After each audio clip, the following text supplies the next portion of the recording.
Welcome back to the Read Along Book Club of Jeff Vandermeer's The Southern Reach series. We're talking about Absolution. First and foremost, apologies for the delay here. I know it's been 2 weeks at least since I posted a video. But National Novel Writing Month and other things have been keeping me quite busy, so it's taken me some time. But we are here to talk about the end of Dead Town as well as the beginning of The False Daughter.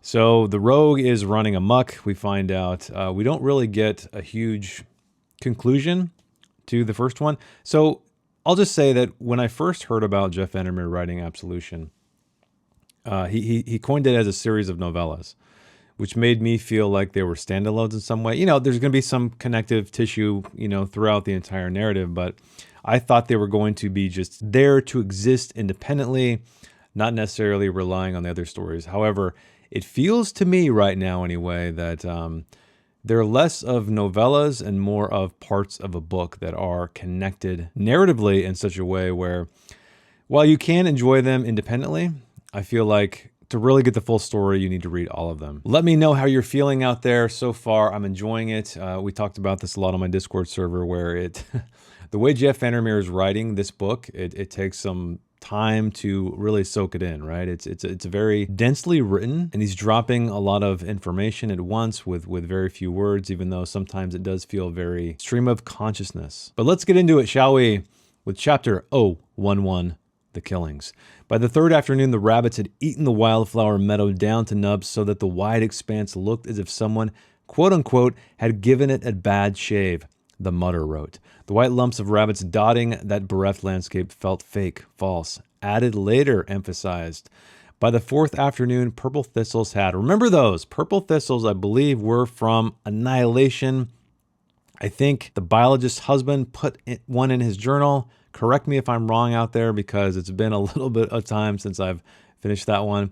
But they had with preternatural speed, even for speedy growers, quote unquote, sprung up throughout the fallow meadow. The biologist's emergency comms had failed even though the generator rumbled on. Old Jimnu Central surveillance cams had begun to fail as well. Something about the rabbit cameras is interfering with our gear, perhaps even the tyrant's tracker. Some electrical impulse or competing channel. This is a note from the journal. That evening, team leaders 1 and 2 announced that an order had come down from on high by arcane means. What does that mean? So I think we learned pretty conclusively in The False Daughter that this expedition was part of a central thing. And now we're invoking the word of God pretty much, on high almost, by arcane means, very seance and science brigade. But they are to dispose of them there with a discretion to then withdraw from Dead Town to a more secure location farther inland. They would use flamethrowers to incinerate as many rabbits as possible with outliers, quote unquote, disposed of by hand, which meant more than likely knives as they had few guns. So they're about ready to create a rabbit holocaust here. They're going to destroy all these creepy rabbits.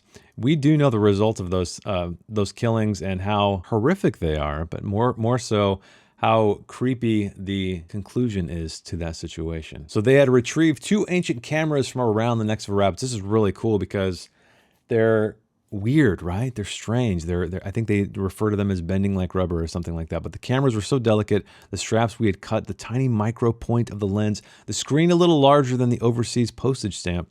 But the few seconds of video showed grainy footage of other rabbits and then a, quote unquote, flash of light that ended it. What could that be? Team leader 2 noted that playing the video made the camera feel soft and rubbery in her hand. So crazy, weird Area X style stuff happening. They noted that the video lasted 3 minutes and 21 seconds, a very key figure that is mentioned later when the biologist, team leader 1 and 2 were discovered in the hotel. But they did not include rabbits, did not include scenes of Dead Town, did include images of them both, quote unquote, with close-ups of our faces. At first, we thought we had hit the recording option and then playback. But then it seemed more like, for lack of better words, a kinetic viewing that included us. They're losing it. As if the camera observed us and some internal program knew that we specifically were using it. We did not feel comfortable continuing the experiment. One thing I love so much about this book even though it took me a little bit of time to get into it, is that he's maintaining the weird. Okay, so we do know that this happens obviously way before Area X, 20 years in fact, at least this novella, 20 years before the event of Area X. But there's still like this weirdness to it, right? There's still something that he was even hinting at in acceptance that just this Forgotten Coast area is, there's something off about it. There's something strange. There's something preternatural. But Team Leader 1 appeared to be saying that the video was anticipatory, okay, of being viewed by unauthorized personnel like some kind of psychological weapon, that in a sense the video was looking at them in a distorted way. And this is really one of the difficult things about writing stories that involved time travel, which it seemed to be the case within Area X, how time just had a different meaning. It was a parallel universe, different timelines. It just worked different, essentially. So that begs the question, how does that affect before the event, right? How does that affect the world and the time before the actual event happened? And I think really that's what we're getting the answer to, specifically with the character called the Rogue. But the 10 biologists with training on the flamethrowers don their gear, so they're going for it. Meat for ages, meat for miles, the medic enthused. So the medic, we know, was a really interesting individual, the one who seemed to be doing the hypnosis or triggering it, recording the vitals of everybody. The rabbits, by all accounts, had let themselves be herded with little resistance to the meadow. The rabbits were effectively liquidated as humanely as possible. But as noted here, noted by the Mutter, no footage existed. He was left with what the journals told him from that point on, that being old Jim. I did not move or register pain as they burnt and died. Did not try to run, did not care, did not, would not, could not. I love that emphasis. However, it's in quotes, meaning it's from the journal entry, but these rabbits, they didn't care. And if these are the rabbits that were, going through the border boundary in authority, or well, he was watching videos of that happen, they're very different indeed, aren't they? Old Jim's terrible, unthinkable thought: had the rabbits kept on eating, crunching down on the dead crabs after their fur had crisped to ash? That night, too, Team Leader 1 authorized the dumping of, quote unquote, a number of severely damaged, non-functioning rabbit cameras into the marsh. Old Jim did not like the idea of the cameras mingling with the substrata, with the detritus at the bottom of the estuary. So it's almost like these cameras are, they're affecting the landscape themselves. They almost have like a sentience of some kind, which brings us to chapter 12. 012, Dead Meadow. In the morning, the biologists awoke to the sound of a great rending and tearing of flesh that they did not at first understand. But as the sound continued, at an unhurried yet amplified pace, flurries of rain welling up, it caused a mass hysteria. They are going crazier and crazier, as is the stench of burning from the dead meadow. The half-torched corpses of the rabbits lay slumped in a confusion of flesh and bone. I love that, confusion of flesh and bone, and parody of sculpture. For 100 or more new rabbits, bemudded and brazen, grazed there now, and what they feasted upon was burnt and crackling fresh of their brethren. What they ate were their dead kin. A handful of biologists vomited into the grass. Others seemed almost catatonic. You did not want to be there. You didn't want to be anywhere ever again. My head will never be right again. I felt the presence of the tyrant in the feasting, as if the rabbits had become the tyrants. And again, these are more entries from the journals. But the Mutter wrote only, "The worm eats its own tail. Will the worm die of it?" And they ordered a new advance. A final advance. Two accounts also noted that the medic was uncharacteristically emotional that morning. He was yelling at us, all these half-familiar phrases, like he was whipping a horse into a race. The biologists advanced, shuffling and exhausted and lonely in their duty, to the edge of the meadow in 3 cascading 887 rows. So it's a phalanx of troops. And from the other side, a glimmering figure arose from the reeds in water and distance. Who is it? Appeared so slight that there occurred a silvering effect. The drops like fish scales, a shield around the figure, like ethereal armor. Team Leader 1 held up a hand, palm out, to indicate pause, to stop. As the rabbits continued to eat the dead, the ardor and anchor of the lighthouse lens expressed a shining out across the expanse to reach even them, so remote. But the rogue did not halt. Instead, the rogue shouted words at them. The pause of the biologists became a faltering in their advance. Shudder bang, went the videotape from the village bar now. What word did the rogue utter? Was it exhilaration or acceleration or exaltation? Maybe it was annihilation. At the beginning, the rogue shouted, "Stop!" as the wind forced the rain to lash there, and the white rabbits soaked, still gnawed with their teeth and scraped with their claws the flesh of their dead, burnt brethren, the smell welling up as a terrible spell cast upon the world. The biologist now charged forward across the meadow toward the rogue. It felt pure, one biologist would write later. It felt so right. Never surrender. The biologist expected the rogue to come to a halt in surprise, but the rogue instead raged across the blackened field toward them, screaming out more words, screaming and roaring phrases, as if he too almost lost his footing, went askew, righted himself. It was from how the power of his information careened him off balance, how those words proved almost too powerful for his body as they cleared his lips. He was the signal. His face was a shining light. There was nothing I could see of him, ever, but slivers. With a sense of separation of the rogue from the landscape came also a puzzling yet deep feeling of grief, of shame, that made the biologists weep as they stumbled in their advance, yet kept shambling forward. So, crazy, crazy rogue. I remember last time I was talking about, I think it might be Lowry. However, somebody out there in the comment section thought it was Whitby, and I feel like that is a good guess, a much better guess than Lowry. For reasons I don't want to say, because I don't want to spoil it for you guys. Not that I know for a fact, it's nothing like that, but let's just say I got to go to an Absolution signing with Jeff Vandermeer, and he was talking about some things, not spoilers, but it really kind of made me think differently about this book. But let's move on. Several noticed that the lighthouse had stopped shining out, that the rest of the world had fallen away from the blackened meadow across which Team Leader 1 led the charge. Now the rogue kept opening his mouth wider and wider, and the words came out louder and more brutal above the downpour. The fire of his words had cloaked him in flame and now rushed out to all sides. This is like it's like a fantasy battle almost, right? Speaking of which, they start having these dreams, I believe, a little bit later on, and seeing like these ancient soldiers, right, on horseback and wearing armor. It's with lamprey faces. It's such a weird thing. And still the rogue ran through them like an avenging angel. But avenging what? They grieved. And his voice, that close, rippled out not as a fire, but some kind of visible sonic boom in a circular wave that smashed through whatever it touched. This is crazier stuff than we ever saw in the previous 3 books, right? I mean, we saw a lot of crazy stuff in those, but this is just something on a different level. The wave became, quote unquote, like blood, became physical and broke out over them, became them, choked and bathed them, smelling like open wounds and too lost to escape it, but to have it linger in the body, to bind us and even to froth out of our mouths like the sea, to be drowning while on land. Jeff Vandermeer has a way with words. Days passed in that state, or minutes, or nothing, nothing, nothing. Their heads were filled with wild things and evil things. Their heads were filled with nails and pus. Their heads were filled.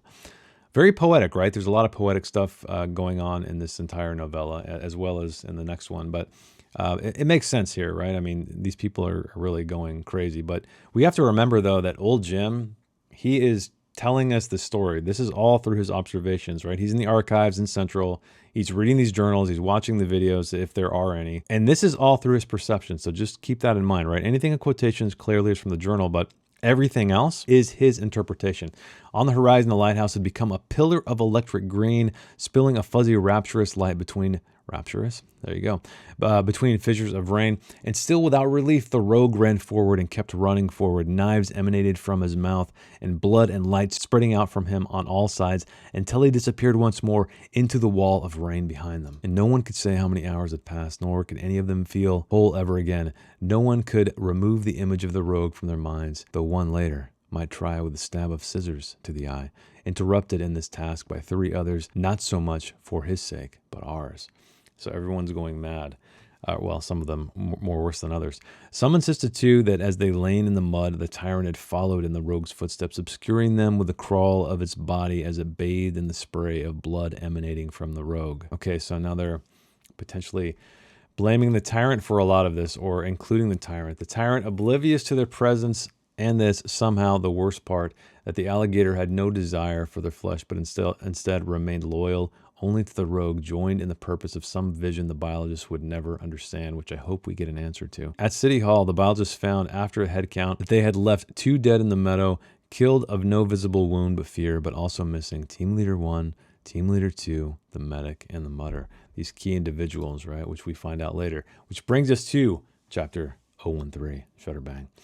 Nothing changed the next day or the day after that or the day after that.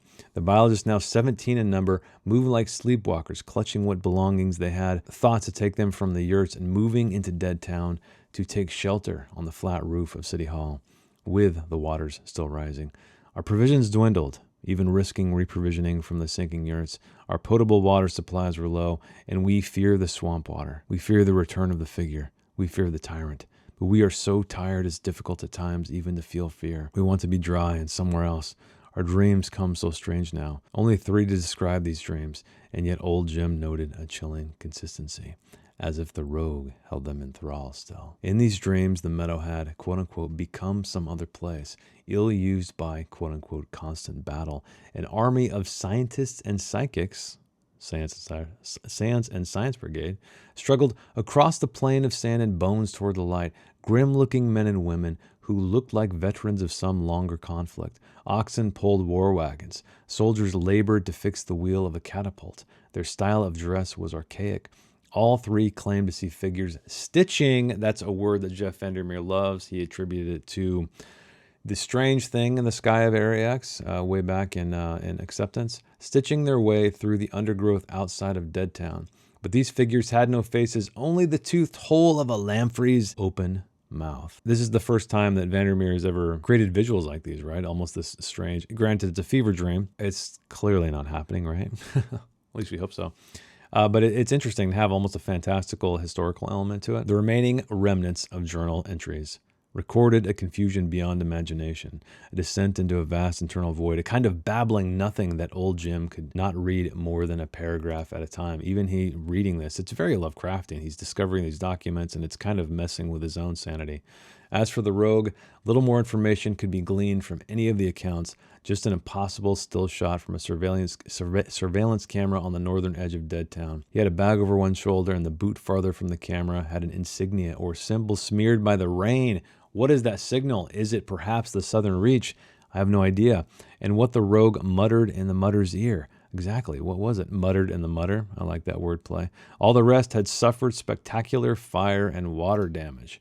But the mutter's journal, 2 decades on, maintain a pristine appearance. But this journal, for some reason, has not decayed like the others. The only disconcerting element remained her use of green ink, which is very reminiscent of the words that Saul Evans was writing on the crawler, right? Or not the crawler, on the topographical anomaly, like he's writing his sermon on the walls there. The medic had been picked up by Central at an agreed-upon exfiltration spot, and team leaders 1 and 2 were found hiding in a motel room in Bleekersville. Only the mutter had never been found. Yet the mutter's journal held no mention of the rogue. Only her observations of the rabbits were of interest. The rabbits are not rabbits. Acts against its essential nature. It must be a mimic, perhaps to avoid being prey, or, as in this case, to disguise that it is a predator. You might then alter your methods of containment or eradication, or slow your efforts long enough to develop a greater understanding of the context. These are not words that are written by normal biologists, are they? They're very, very poetic. They're very crazy. The official account from Central put forward an audience and stomach-churning lie.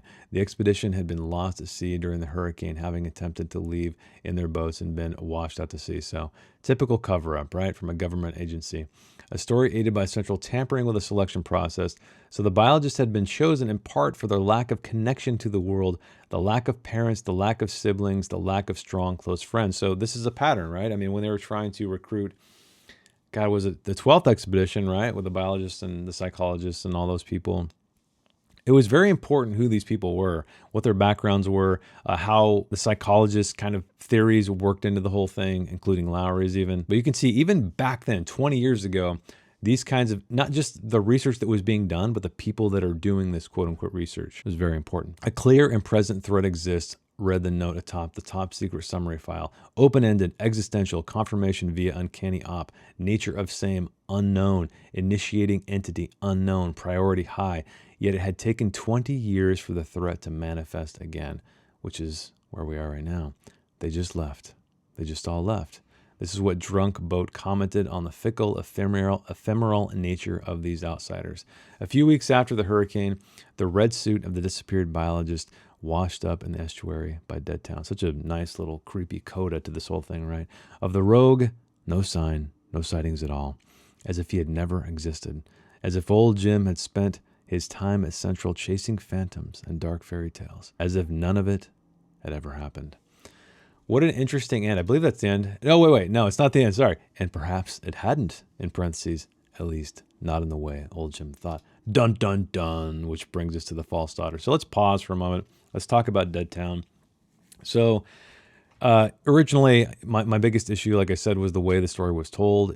I had to really kind of go back and mentally prepare myself after I listened to it and then read it very slowly just to know what I was getting myself into. And I know a lot of you guys out there who are reading along with me, he had similar issues where it was kind of confusing, and I get it because it was confusing to me often, and that's why I had to read it very, very slowly and make a lot of highlights to try to make sense of the whole thing. But, we have these biologists, they're clearly sent, from Central, and they're trying to do something there that is about dropping alligators into this area, but we know there's more to it. They all go crazy. There's a bunch of rabbits, which we assume are from Authority, or at least the videos that controlled Washington Authority. And then there's the rogue, the mystery of the rogue, the mystery of the ethereal armor, angelic, weird creature that is just a person that is coming out into this wilderness. However, remember, though, that the rogue also was hanging out at the village bar, just having a drink, sitting in the back.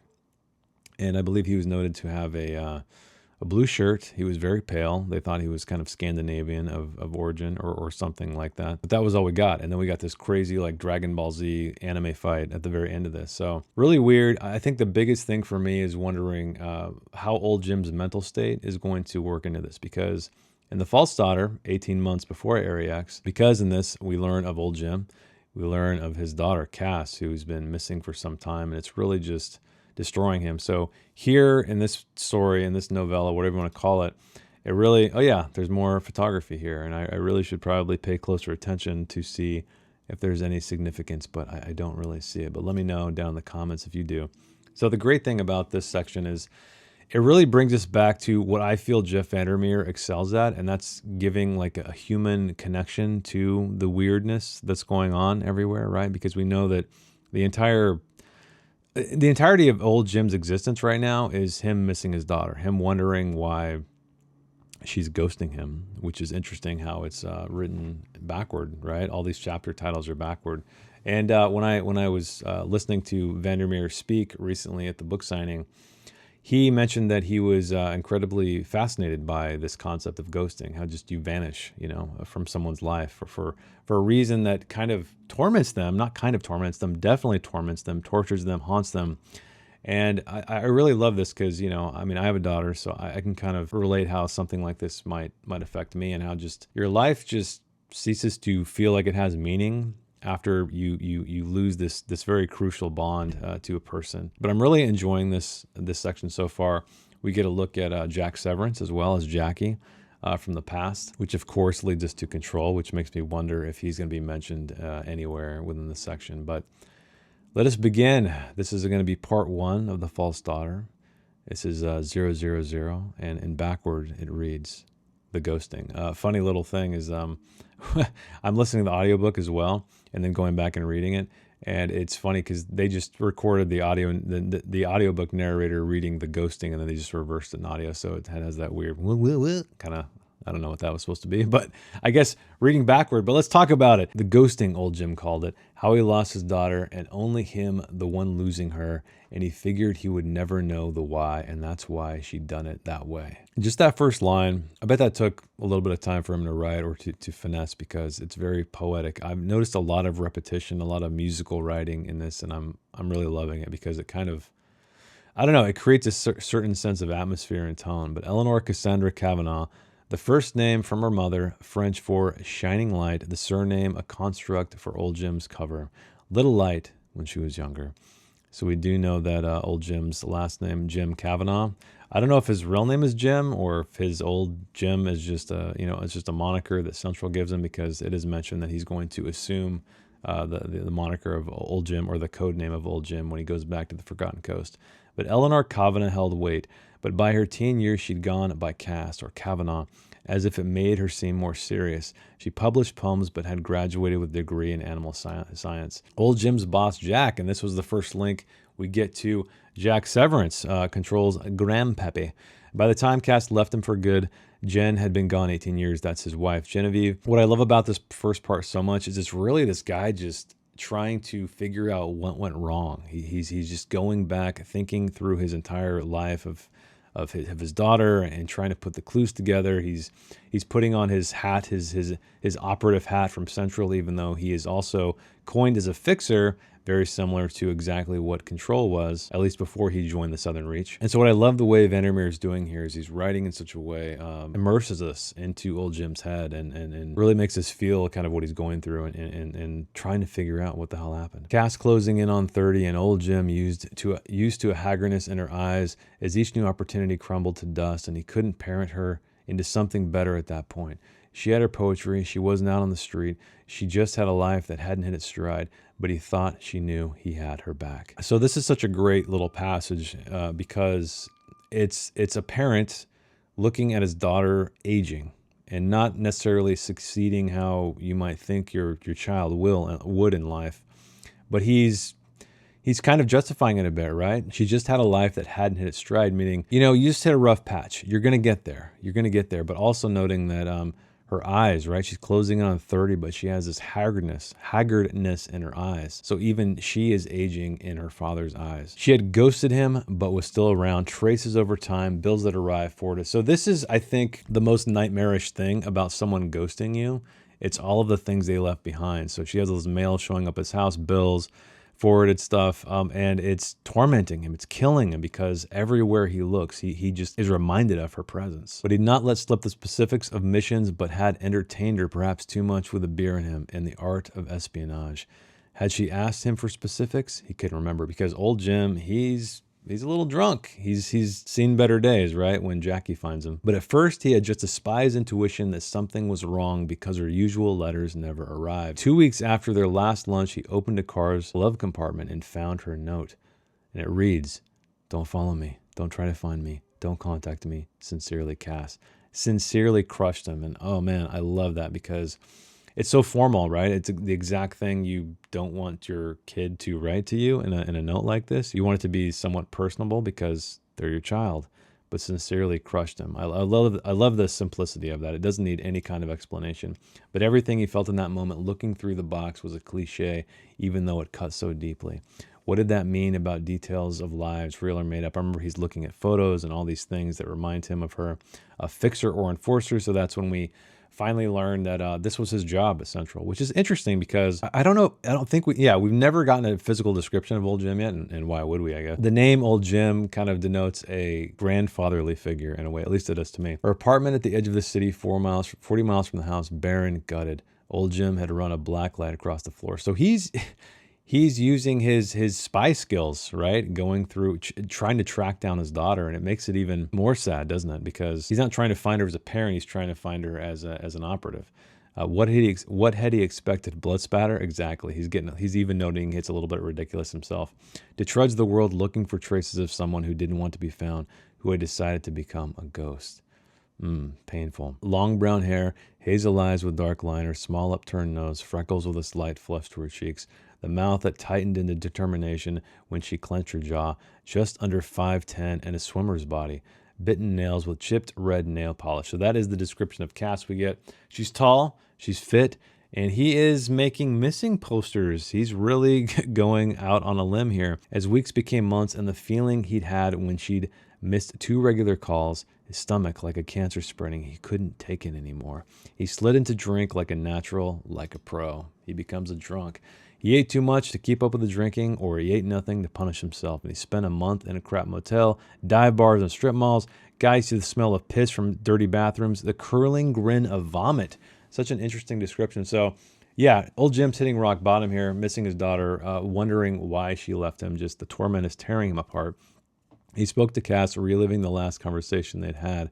Old Jim had told her about his physical, that he'd passed it with flying colors. So this is the scene where they're hanging out at a diner, I believe. He's just reliving these last moments with his daughter and giving her, these very mundane responses. There's this clear distance between them. And she says, "That's great, Dad." And she never called him Dad, did she? Or did she? Her face was open to him. So he's reliving this, and it's kind of almost changing in a way. They'd had one bad argument, yes, a couple of years before the ghosting. "Don't talk to me that way," he said, because of her shouting. "Something isn't right," she said, "and I don't know how to fix it." The familiar sick and hopeless feeling washed over him again, and he kicked his feet against the side of the bar so the men playing pool took note, and the bartender's caterpillar eyebrows rose. So Jim is here in another bar, thinking about this last conversation he had with his daughter and getting ready to kick some ass, perhaps, but he has to hold himself back because remembered now why he didn't want to fight anyone, because his training might kick in and he would absolutely decimate everybody. He'd passed the physical with flying colors. She said she was glad, and it touched his hand. No, his wrist. So again, the memory's very foggy. A daughter who loved her father. And I love the way he's writing this, right? He's not writing it. It is exposition, but it's exposition that you are recalling, right? Old Jim is recalling, rather. And so it feels like a flow of thoughts. It feels like immediate action, even though it technically is just exposition. The next time old Jim came to his senses, he was in a dark bar in the Midwest and didn't know how he'd gotten there. His savings almost gone, and thoughts that recycled his daughter had been recruited by Central. So now he even thinks that they have taken her away. Try the places he knew she'd haunted before. Haunted, great word for this context. Before, but to which she would never return. He left copies of the new letter everywhere. "If you see this woman, call. If you see this woman, call. ... etc., etc." These are the posters. There came strange callers in the night. Did he dream of them, or did Central test him? So now he even thinks that Central is out to get him, not just to recruit his daughter, but to mess with his head. Her poetry came to him during odd moments of sobriety. I love this touch too, because she's a poet and he's remembering these things. And I read them carefully, and maybe it's going to make sense in hindsight, which is ironic because that's kind of what Jim's going through right now. But it's such a great touch, right? To have him call upon something she was talented at. Vandermeer's using her talents within the story and how it affects her father emotionally. The upward lilting song of small birds in the air, a sweet question in the dark, mysterious trajectory, the strafing of whispered love. But let me know if you guys have if there's any symbolism or metaphor that you noticed in those poems. Let me know down in the comments. There came the moment old Jim vomited in the hot sun on hotter pavement, maybe 6 or 7 months after Cass was gone. Found nothing, of course. Bounced a quarter off his forehead. But what is this coin? This is when I laughed because it felt so James Bond, right? Because here we go. Central's special quarter, their coin as a calling card. And who is it? It's Jackie Severance. She was Jack's daughter. "Shouldn't you be in high school and not here scraping trash off the street?" She gave him a cold, appraising look. "Shouldn't you be somewhere other than puking your guts up, homeless?" "Where's my daughter?" he asked. "Where's my daughter? Where's my daughter?" Jack's daughter mocked. "She's not in there in the gutter with you, is she?" "Do you know who I am? I know you're my father's friend. And I know where you'll be in a year if you don't pull out of this tailspin." "And where's that?" "Dead." "Are you here to kill me?" "No, but I could do that for you, for them, if need be." "So young to be so hard. So old to be so soft. What do you want?" "Nothing for now. We just want you to go home." "Home? No, not the house. Your real home. The forgotten coast." Except it wasn't. He'd never been there. What does that mean? Crazy cryptic stuff, which brings us to chapter OOA. Again, it's the haunting backward, and then I guess pi r squared. I don't know what that means. But first, Central. Because they wanted him clean, they wanted him cleansed. So he goes to Central, cleans his act up. This is when he's looking in the archives and figuring everything out and getting a psych evaluation, et cetera, et cetera. There was a bird up near the high ceilings in the intake area, a dark fluttering smudge trying to get out, and he watched it for a while as distraction until it disappeared from the view or became something else. Became something else. Such a weird way to describe that, but I love the metaphor there, or the symbolism there, the subtext there, in that really this is him, trying to get the hell out. And Jack Severance shows up. "If you feel this way again, remember it's natural and that it will pass." The infirmary offered only one pill, this is another crazy thing, who noted it will last a year. One pill that lasts a year? I don't believe the pharmaceutical companies have ever designed such a thing, because that would be detrimental to profits. Then and only then he saw Jack through the half-tinted glass of the infirmary staring at him. How he'd seen Jack through layers of glass before on their best, their worst mission, in a church, in a different life. So I like that. It's a cool way of looking back into the past. He's seeing him through these layers of glass, but it's also remembering him of how they first met. Given old Jim over to some even darker soul, they kept in one of the flooded basements turned over to the black arts. So even here, he's referring to just the weird crap that goes on at Central. How do you feel, Jim? If you were an orchestra, what music would you play? If you were a school of fish, what kind of fish would you be? Think of a point of light deep beneath the sea. Recognize that if you go deeper, you will be released into the burning of that incandescent light. Can you feel the warmth of your burning? So he's imagining, I guess, this crazy psychoanalysis. Central gave him a structure in how he spent his days, but to replace the letters, the repetition he took up after long absences was the piano. So we remember...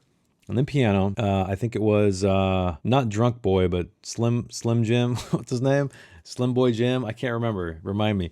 Anyway, remember the piano sound, the echoing piano sound that they found a piano, but then they heard these strange sounds coming from the distance, and then Man Boy Slim, that's his name. They thought he was creating it, so it makes me wonder if old Jim is going. It's kind of, again, it's like these echoes through these parallel universes in time and space. But the piano helped because he was back in a loop again, and needed the poison out. How close was narcissism to empathy? I love that statement. And was it better confined to an individual, or better when the impulse coursed through the veins of an organization like Central, where doing the right thing could become the wrong thing? So I've always been fascinated with this, like altruism in general. So you could, kind of attribute that to empathy, and how narcissism, right, affects that, because a lot of people will donate to charity, or they'll do good deeds, and they'll tell people about it, okay? Or even if you don't tell somebody about it, it makes you feel good about yourself. It makes you feel like you're doing something good, even though you're technically doing it for selfish reasons. And that kind of paradox has always intrigued me, because often when people do things, they like to announce they've done things, whether it's giving to charity, whether it's helping somebody out, whether it's whatever it may be. And because you're putting that out there, you're gaining something from that. And so anyway, I've always loved that concept. It's kind of this weird circular logic kind of thing. As he was let off the leash more and more, old Jim found comfort in an old dark dim bar with a piano only a 10-minute swift walk away. Central would never bring a piano into its hollowed halls. The sound of music there might break the crystal, the test tubes, the eardrums of those in the basement who labored so intensely on the most arcane assignments that their sensitivity to random blips on tapes were rewound multiple times was akin to that of mice or rats. Wow, that's a hell of a long sentence, but it's very, very fitting.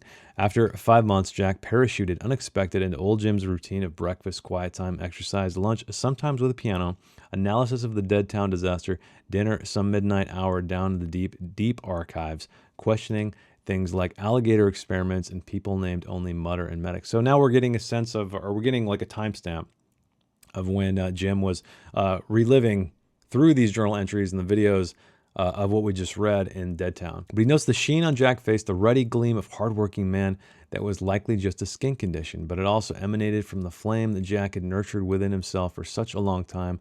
That knowledge of the sacred spheres or other incalculable wisdom had been passed down to him from those upper reaches of Central that old Jim would never see.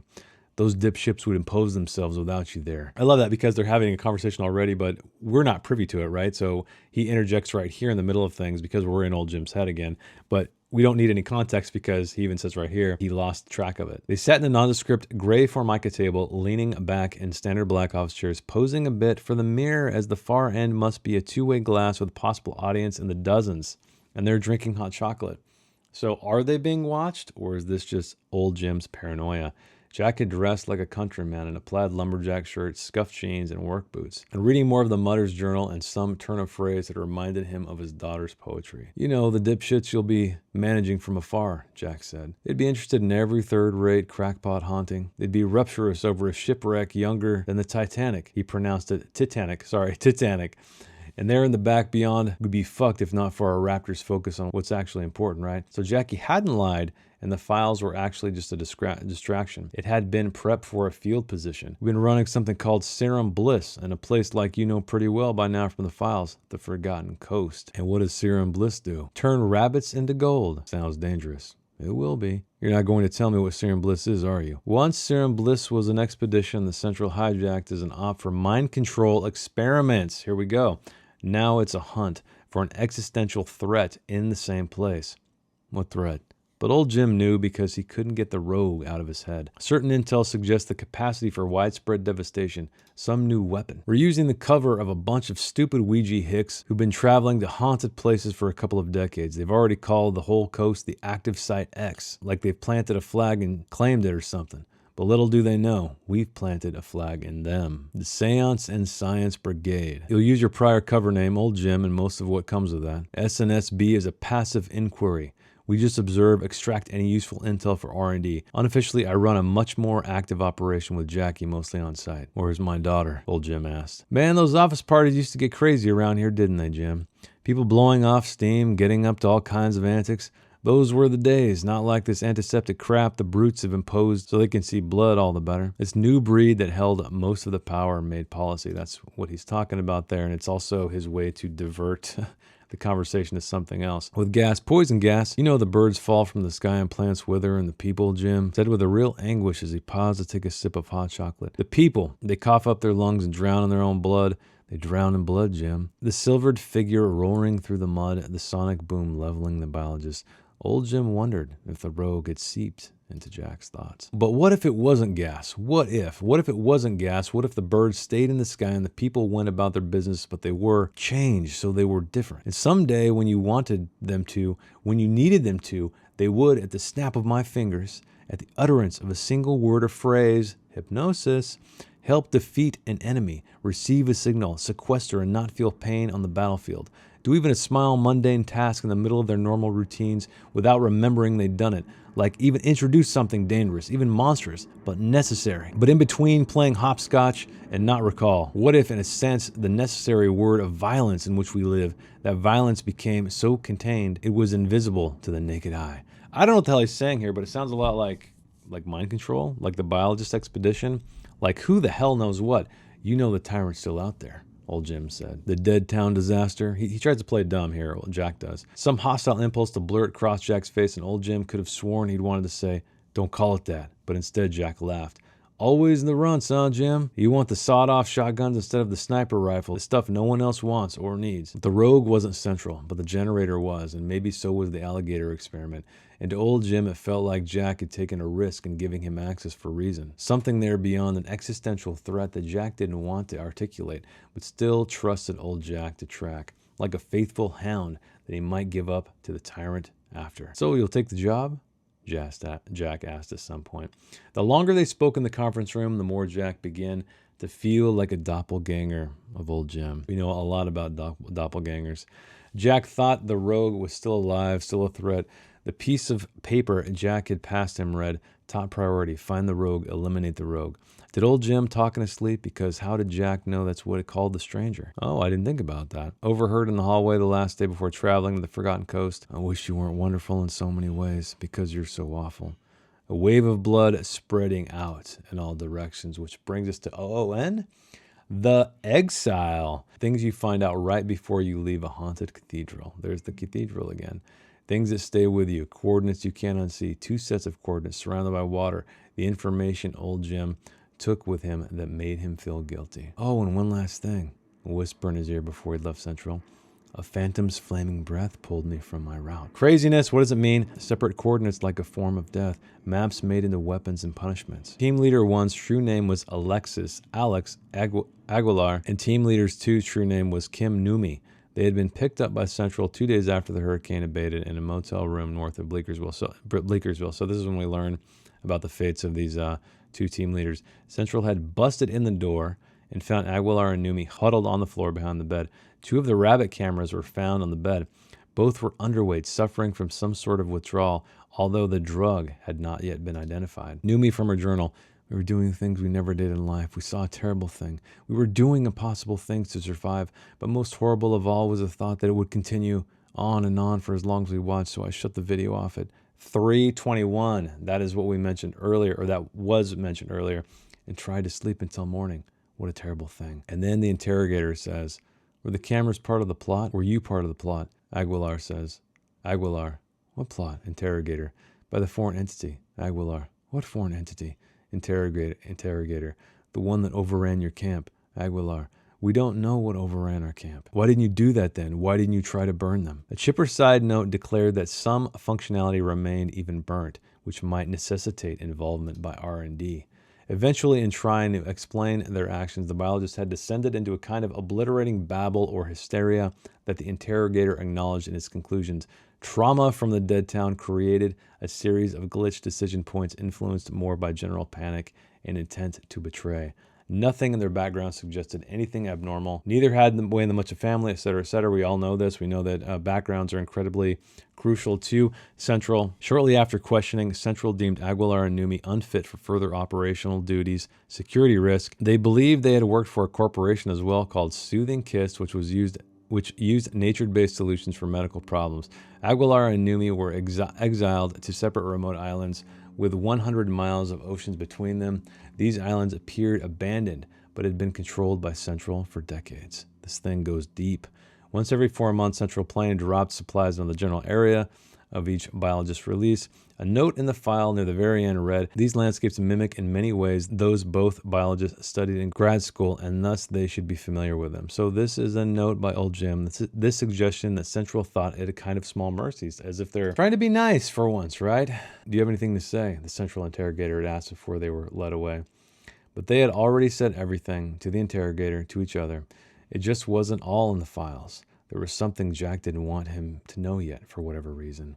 Stepping onto the plane to the Forgotten Coast, taking a seat, looking out the window at a landscape of metropolis, failing away into mountains and forests, old Jim tried to forget the exiles. Failed. What a great ending, right? Well, it's not an ending, but it's an ending for this video. And a lot to unpack there, a lot of mysteries to unravel perhaps, but we do see how Dead Town is bleeding over into the false daughter.